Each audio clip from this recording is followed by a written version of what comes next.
A nossa palavra hoje, o título da nossa palavra é Obediência que gera milagres. E para falar dessa palavra, Deus me direcionou e eu gostaria que cada um de vocês que trouxe sua Bíblia pudesse abrir conosco em 1 Reis, capítulo 17. 1 Reis 17, a partir do versículo 8. Os juniores podem subir para o prédio de trás.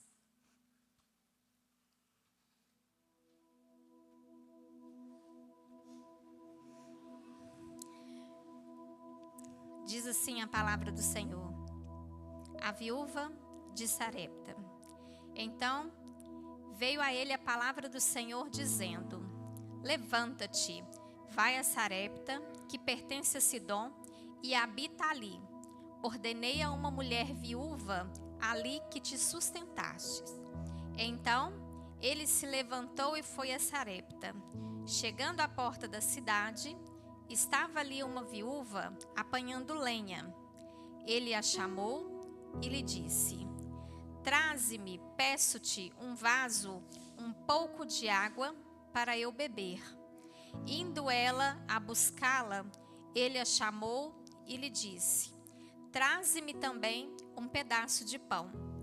Respondeu ela: Tão certo como vive o Senhor, o teu Deus, não tenho nenhum bolo, senão somente um punhado de farinha numa panela e um pouco de azeite numa botija. E vês aqui, apanhei 2 cavacos e vou prepará-lo para mim e para meu filho, a fim de que o comamos e morramos. Elias lhe disse: Não temas, vai, faze conforme disseste, mas faze disso primeiro para mim um bolo pequeno e traze-o aqui fora. Depois farás para ti e para teu filho, pois assim diz o Senhor, o Deus de Israel: a farinha da tua panela não se acabará, o azeite da botija não faltará, até o dia que o Senhor dê chuva sobre a terra. Foi ela e fez conforme a palavra de Elias. Assim comeu ele, ela e a sua casa e muitos dias. Da panela a farinha não se acabou, e da botija o azeite não faltou, conforme a palavra do Senhor falado por intermédio de Elias. Depois dessas coisas, adoeceu o filho da mulher da dona da casa. A sua doença se agravou tanto que ele morreu. Disse ela a Elias: Que tens contra mim, homem de Deus? Viestes a mim para trazer à memória a minha iniquidade e matares meu filho? Respondeu-lhe ele: Dá-me o teu filho. Ele o tomou em seus braços, o levou para cima, ao quarto onde ele mesmo habitava, e o deitou em sua cama. Então clamou ao Senhor: Ó Senhor, meu Deus, também até esta viúva, com quem me hospedastes, afligiste, matando-lhe o filho? Estendeu-lhe sobre o menino 3 vezes e clamou ao Senhor: Ó Senhor meu Deus, rogo-te que a alma deste menino torne a entrar nele. O Senhor ouviu o clamor de Elias, e a vida do menino tornou a entrar nele e reviveu. Elias tomou o menino, trouxe-o do quarto à casa e o entregou à sua mãe, dizendo: Vês aí, teu filho vive. Então a mulher disse a Elias: Agora sei que tu és o homem de Deus, e que a palavra do Senhor na sua boca é a verdade. Queridos, assentados mesmo como estão, feche seus olhos por um instante. Senhor, nosso Deus, nosso Pai, a tua palavra foi lida, mas é o seu Espírito Santo que nos dá o discernimento e nos ensina sobre a tua palavra. Espírito Santo de Deus, tenha liberdade no nosso meio nessa noite. Usa-nos conforme a tua vontade e que seja feito tudo para a tua honra e para a tua glória. Em nome de Jesus. Amém. Amém. Glória a Deus. Queridos, essa é uma palavra que foi lida, muito importante, é um texto já bastante conhecido de todos nós, mas nós poderíamos usar vários outros também para poder falar da importância da obediência e como a obediência ela gera milagres na vida de cada um de nós. E a palavra do Senhor, elas vem nos falar do profeta Elias. Quando a gente volta um pouquinho no contexto da história, a gente relembra que Elias, ele era um profeta respeitado, um homem temente ao Senhor, servia ao Senhor com muito fervor. E Elias profetizou sobre a terra, dizendo que sobre aquela terra não iria chover. Por que ele fez essa profecia? Porque havia naqueles tempos a rainha Jezabel, que era esposa do rei Acabe, e a Jezabel havia tentado, contra Elias. Ela servia ao deus Baal e ela queria provar naquele momento que o deus Baal era maior que o Deus de Elias. Então houve ali toda uma situação para ela querer provar. Elias conseguiu fazer com que a glória de Deus se manifestasse. Vários profetas de Baal foram mortos naquela ocasião. E como consequência disso, Jezabel estava furiosa, querendo a morte do profeta Elias a todo custo. E naquele instante, o profeta Elias precisou se retirar e sair fugido. Ele precisou fugir para que Jezabel não viesse contra ele e não o matasse. E a Bíblia nos revela que Elias estava com fome, com sede, exatamente porque Elias colocou essa profecia que não ia chover sobre a terra durante um bom período. Nós vemos no versículo 9 que Elias então ele recebe essa ordenança de Deus na vida dele. E o versículo 9 nos diz assim: Deus falando com Elias: vá imediatamente para a cidade de Sarepta de Sidom e fique por lá, demora-te lá, não tenha pressa de ir embora não.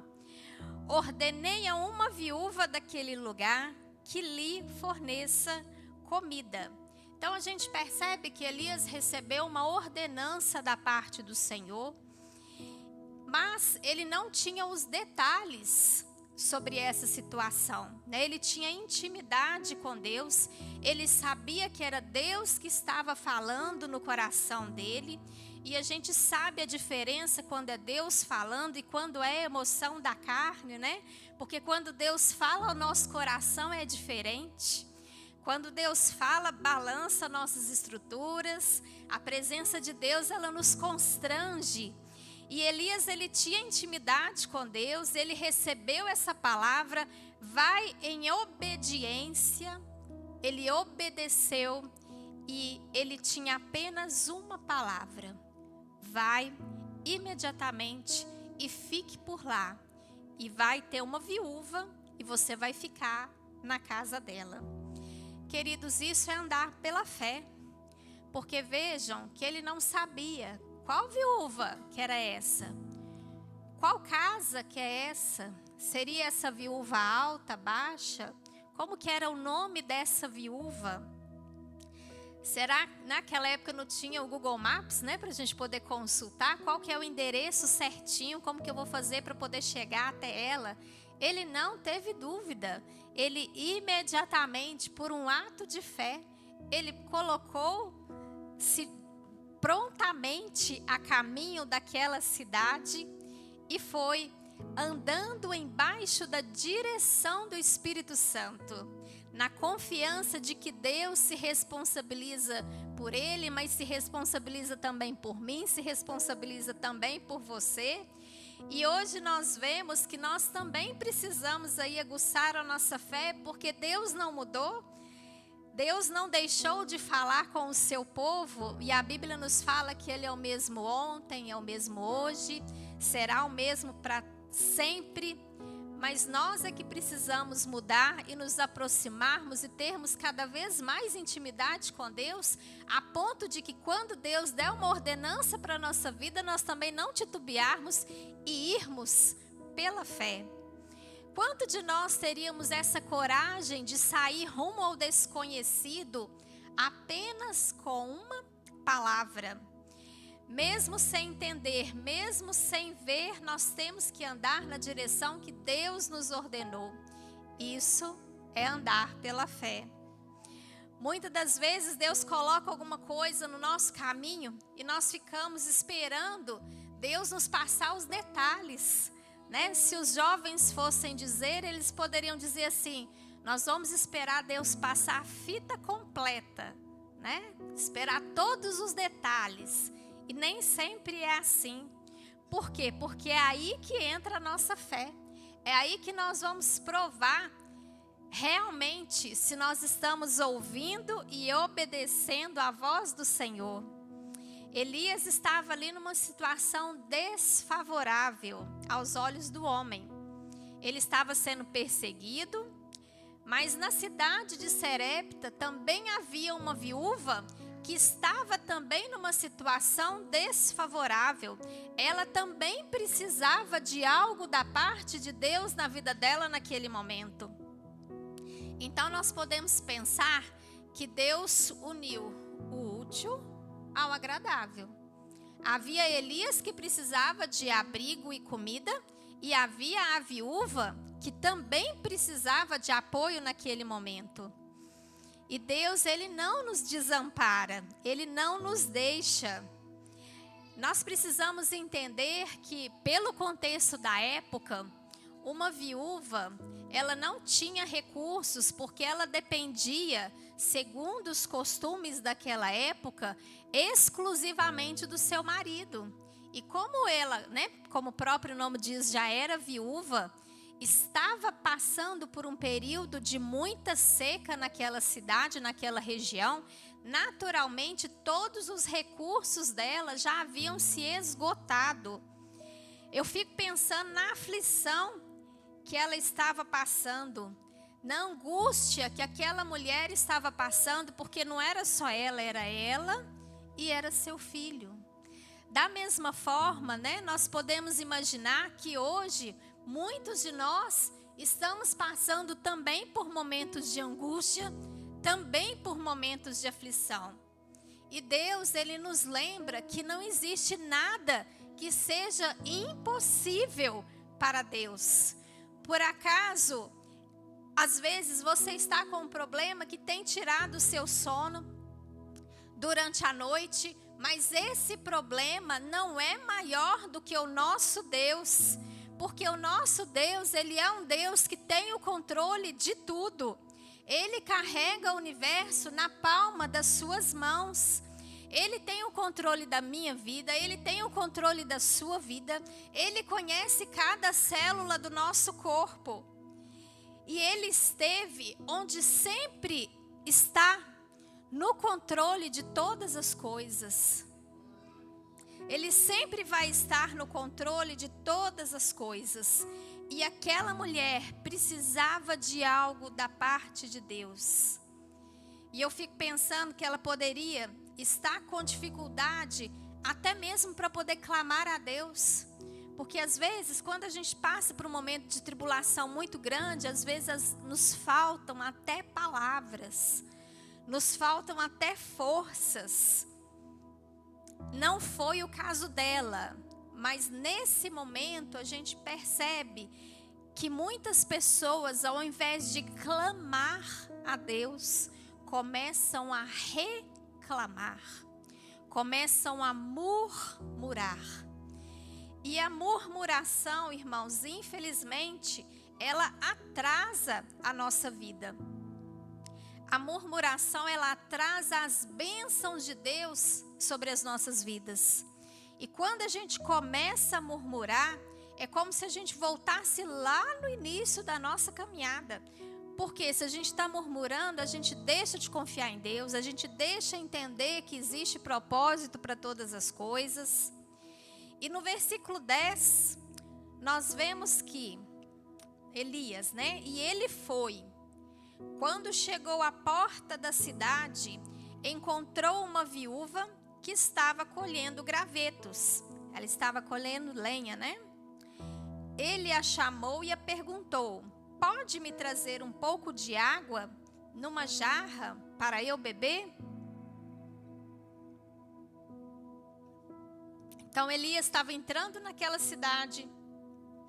Aquela viúva estava ali colhendo lenha para poder fazer a sua última refeição. E ela se depara com um homem de Deus. Ela se depara com um profeta do Senhor. E quantas vezes, em meio às tribulações, a gente não se depara com homens e mulheres de Deus na vida da gente, que tem uma direção, que tem um caminho, que tem uma palavra de Deus para as nossas vidas. E a nossa oração nessa noite é que cada um de nós possa ter sempre homens e mulheres de Deus para poder nos falar, para poder nos orientar, para poder nos auxiliar. Homens e mulheres que tenham compromisso com a palavra de Deus, que você possa ser esse profeta e essa profeta na vida de muitos, em nome de Jesus. E aquela mulher estava ali pegando lenha, creio, né, como eu disse, muito aflita, muito triste, deprimida, angustiada, fragilizada. Estava ali colhendo lenha, mas com a alma já dilacerada, na plena certeza que seria a sua última refeição, que seria a última refeição sua, do seu filho, que eles comeriam e iriam morrer.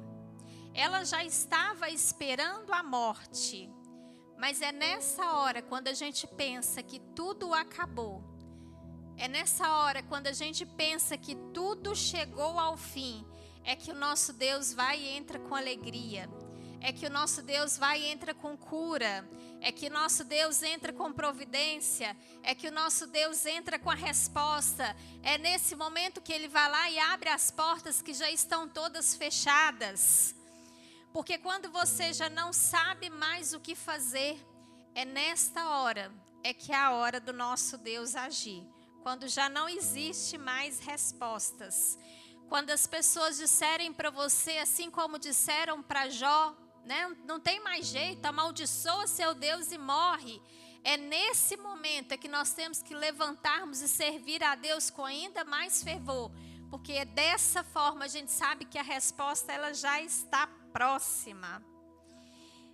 E aí a gente percebe que a nossa dependência ela é totalmente do Senhor.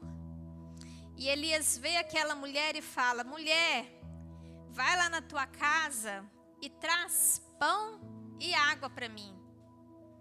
E ela respondeu: juro pelo Senhor teu Deus que eu não tenho. Só tenho aqui um pouco de farinha, um pouquinho de azeite aqui na botija. Vou fazer uma refeição para mim e para o meu filho. Acabou. Nós vamos comer e morrer. Não tem mais para onde correr. E Elias ainda foi além do pão e da água que ele tinha pedido no início. Ele foi lá e pediu para ela: não tenha medo, no versículo 13. Vá para casa e faz o que eu te falei. Mas primeiro faz um bolo pequeno com o que você tem e traz para mim. Depois faz alguma coisa para você e para o seu filho. Elias foi até ela com uma palavra. Ele já tinha saído da terra dele com essa promessa de que Deus estaria provendo alimento e abrigo para ele. Mas precisava que aquela mulher obedecesse para que ela recebesse as bênçãos de Deus sobre a vida dela. Aquela mulher, ela não sabia, mas ela ia viver uma experiência sobrenatural de Deus na vida dela, através da vida de Elias. E é muito interessante porque foi através da obediência que ela atingiu essa bênção e a misericórdia de Deus. Será que tem alguma palavra de vitória liberada para mim e liberada para você nessa noite?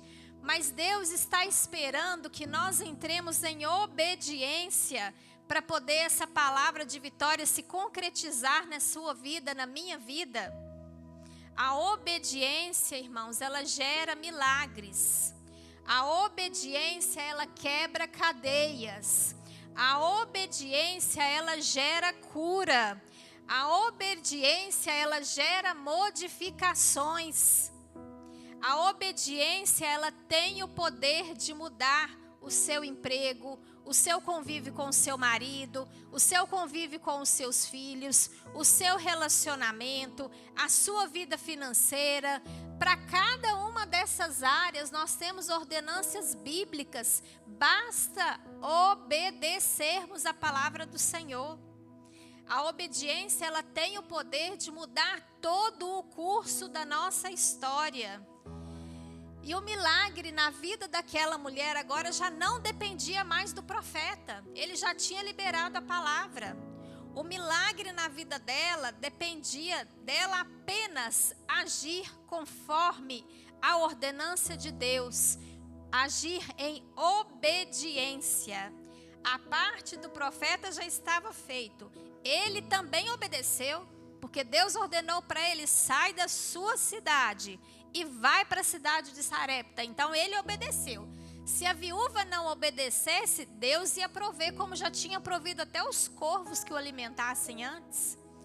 Deus estaria gerando ali um outro milagre, mas Deus queria também prover um milagre na vida daquela viúva.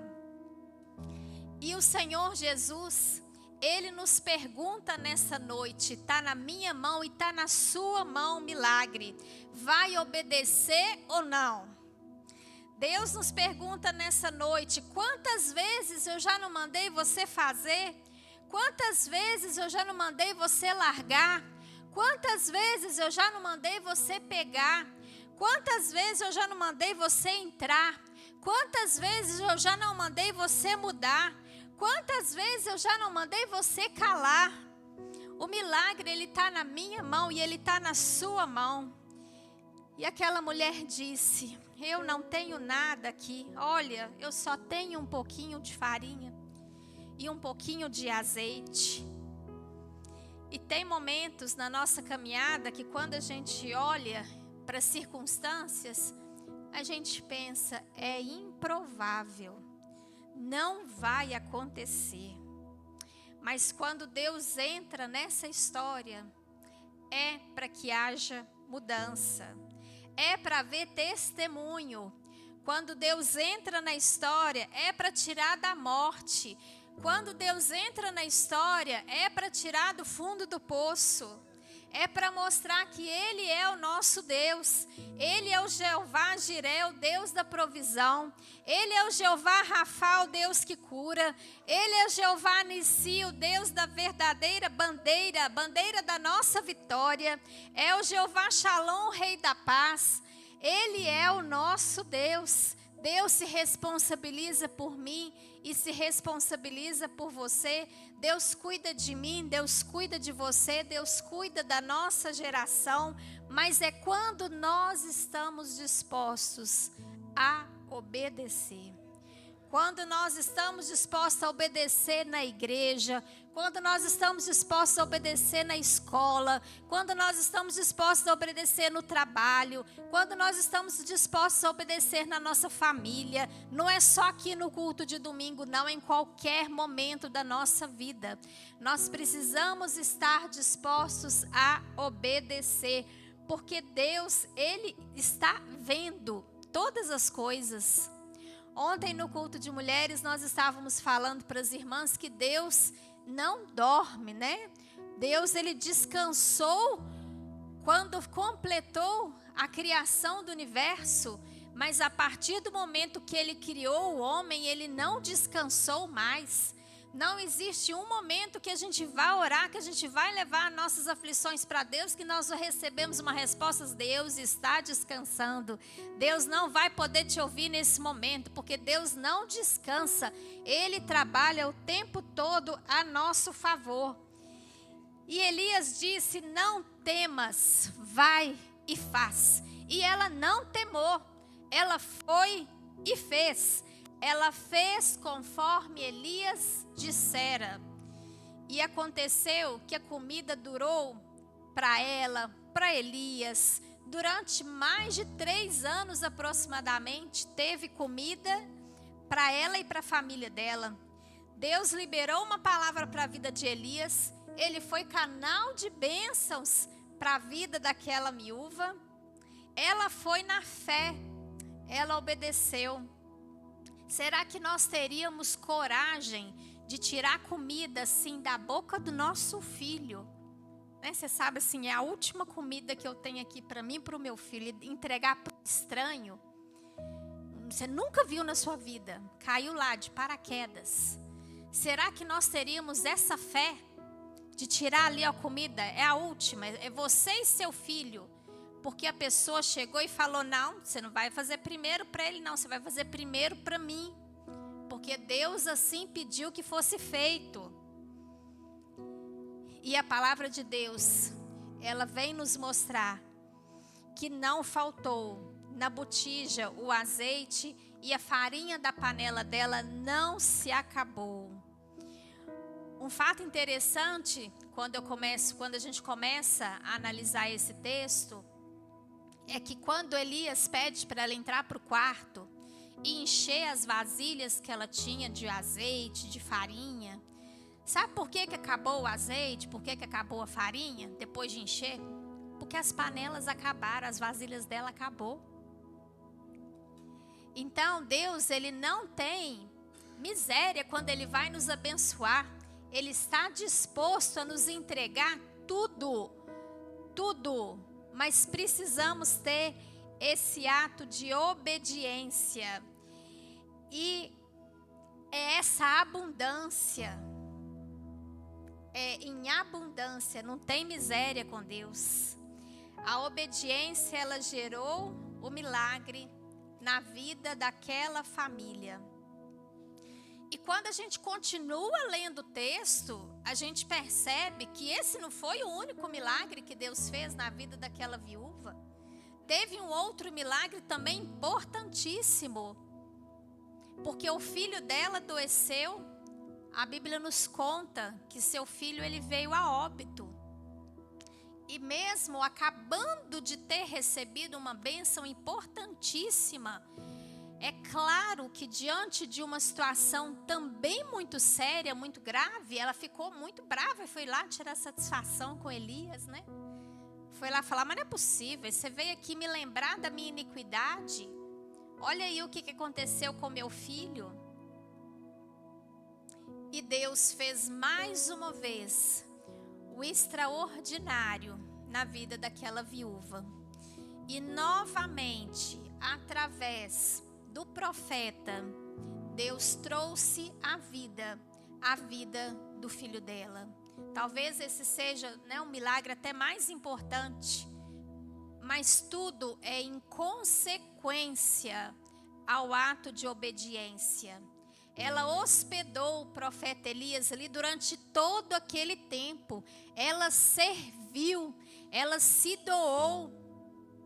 Durante todo aquele tempo, ele permaneceu na casa dela. Certamente lá naquela cidade, haviam pessoas até muito melhores financeiramente, né, do que a viúva.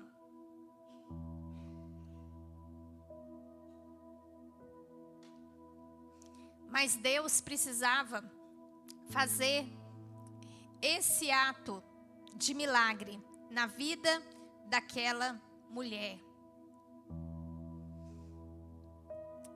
Hoje, nós estamos aqui falando da viúva de Sarepta, mas nós podíamos também estar falando sobre vários outros exemplos na Bíblia que também falam da importância da obediência.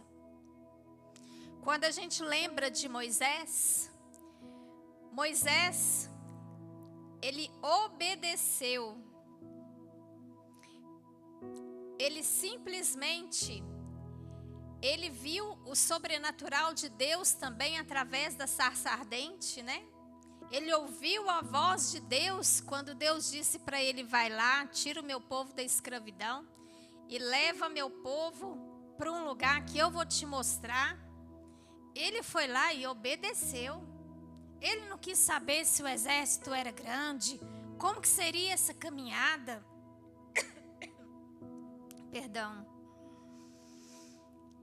Ele era outro improvável, porque a Bíblia nos fala que ele era gago.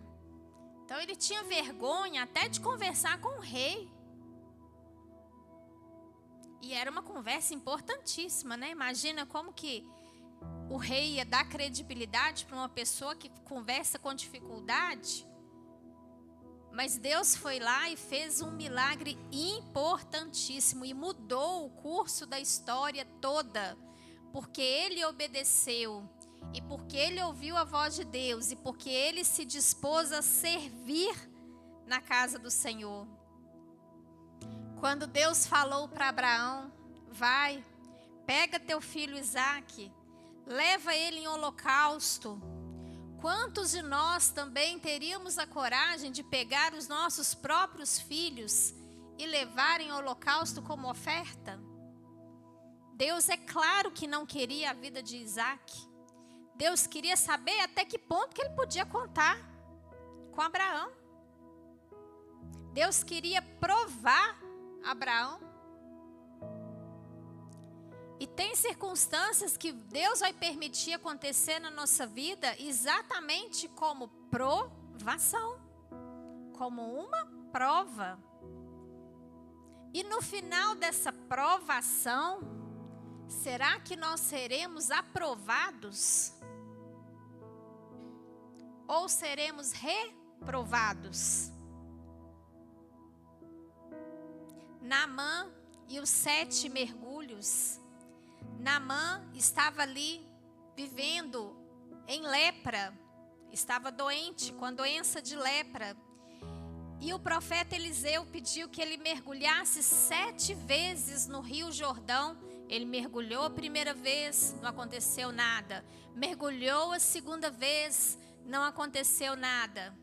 Será que Deus não teria o poder de transformar a lepra de Naamã no primeiro mergulho? Ou será que precisava até ir lá no rio para mergulhar? Com um toque, Deus teria o poder de transformar a saúde de Naamã, de restabelecer a saúde.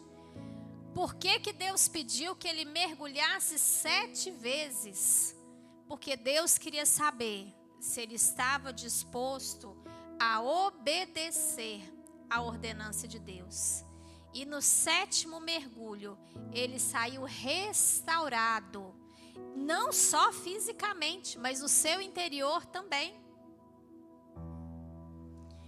Josué, não podemos esquecer, quando Deus mandou o povo rodear a cidade por 7 dias, dar voltas e tocar as trombetas, é a mesma situação. Não parecia lá ser uma estratégia militar das mais interessantes, não. Mas eles fizeram conforme as ordenâncias de Deus, e as muralhas foram derrubadas. Pedro lançando as redes, lança de um lado, não tem peixe. E aí vem Jesus, e através da palavra, lança de novo. O resultado foi uma pesca milagrosa, provando novamente que a obediência à palavra de Deus, ela produz abundância, onde antes havia frustração, porque com certeza ele já estava ali frustrado. Às vezes lá na roça eu fico, né? Tenta pesca aqui, tenta pesca, joga ali, ó, dá banho no anzol. Na 4ª tentativa a gente já está ali frustrado, né? já está querendo resultado. Imagina para eles que dependiam daquilo ali para sobreviver. Não é o nosso caso, a gente está ali por diversão, por brincadeira. Então, meus queridos, nós vemos que em cada uma dessas histórias, o milagre estava do outro lado. Em cada uma dessas histórias, o milagre estava do lado da obediência. A viúva teve que fazer o bolo primeiro. Moisés teve que estender primeiro a vara. Abraão teve que subir no monte. Naamã teve que mergulhar. Pedro teve que lançar as redes. Mas o nosso Deus, ele continua até hoje operando milagres. Muitas vezes, esses milagres eles acontecem quando nós decidimos obedecer.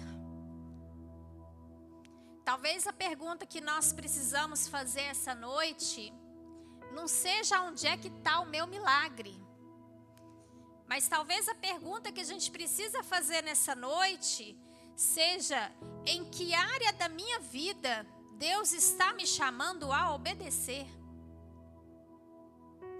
Será que nós precisamos obedecer mais na vida espiritual? Na leitura da palavra? Será que nós estamos precisando obedecer mais na oração? Será que Deus está nos chamando a obedecer na administração dos nossos recursos financeiros? Será que Deus está nos chamando a obedecer nos dízimos e nas ofertas? Será que nós estamos precisando obedecer dentro da nossa casa, sendo pais melhores, mães melhores, filhos melhores? Será que estamos precisando liberar o perdão, abandonar hábitos que não agradam mais a Deus, que não agradam mais o Senhor? Dar esse passo de fé que a gente tem adiado há tanto tempo. Muitas vezes nós queremos viver o milagre, mas não queremos passar pelo caminho da obediência. Mas a Bíblia nos mostra que o sobrenatural de Deus, ele começa no simples ato de obedecer. E hoje, Deus continua sendo o mesmo Deus que operou na vida da viúva, o mesmo Deus que operou na vida de Abraão, de Isaac, de Jacó, de todos os nossos pais na fé, de todos os profetas.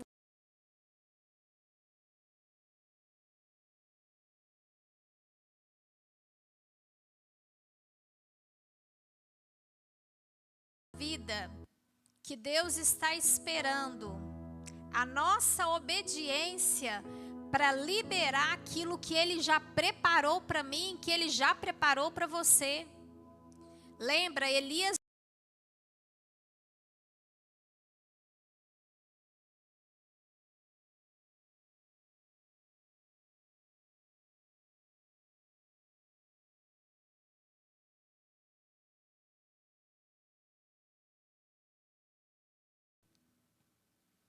Qual que é a área da nossa vida que nós precisamos entrar em obediência? Que nós possamos sair daqui hoje decididos a obedecer e a confiar no nosso Deus. Sempre. Pode parecer muito pequena, mas ela é um ato de fé. E ela tem o poder para abrir portas e grandes milagres acontecer na minha e na sua vida. Nesse momento eu queria convidar os irmãos a se colocar de pé. Eu queria convidar também a equipe de louvor para se dirigir aqui na frente.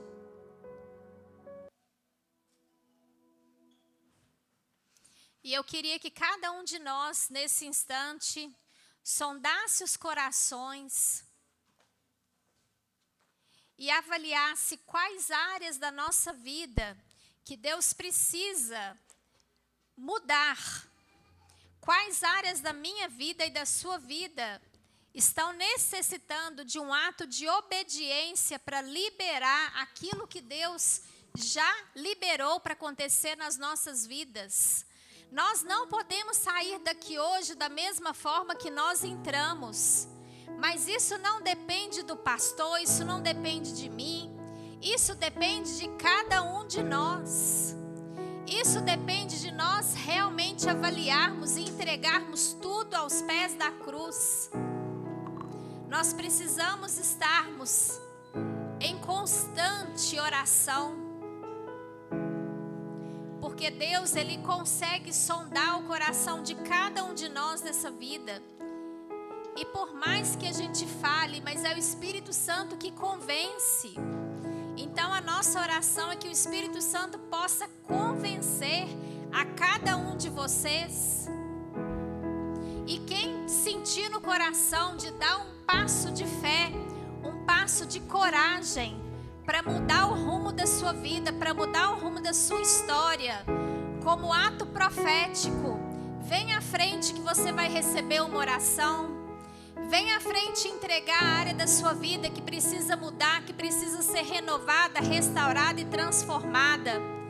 Não olhe para a direita, não olhe para a esquerda. Esse momento é um momento entre você e Deus.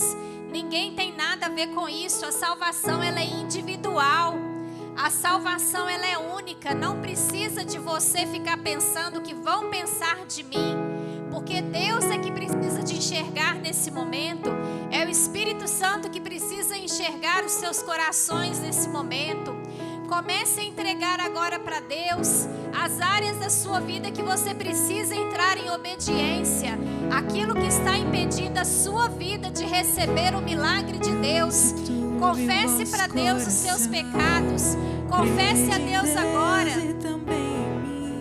Aleluia, Senhor. Santo, santo, santo é o teu nome, Pai. Aleluia, ó Pai. Santo, santo é o teu nome, Pai. Eu não teria te. Vou preparar-vos um lugar. Não tenha vergonha, venha à frente agora receber a sua vitória. Para mim mesmo. Amém, Senhor. Vós conheceis o caminho para onde eu vou. Eu sou o caminho, a verdade e a vida. Ninguém vem ao Pai a não ser por mim. Sim, Deus. A tua palavra, Senhor, ela é viva, Senhor, e eficaz. Deus ainda continua falando no seu coração. Você, quando vem à frente, você está profeticamente dizendo: Deus, eu preciso, eu quero obedecer, eu quero, ó Deus, fazer a tua vontade, não a minha vontade. Eu quero ser como aquela viúva que obedeceu, mesmo não tendo nada. Pai, agora em nome de Jesus, Pai, eu quero pedir, Senhor, em nome de Jesus, meu Pai, desde já,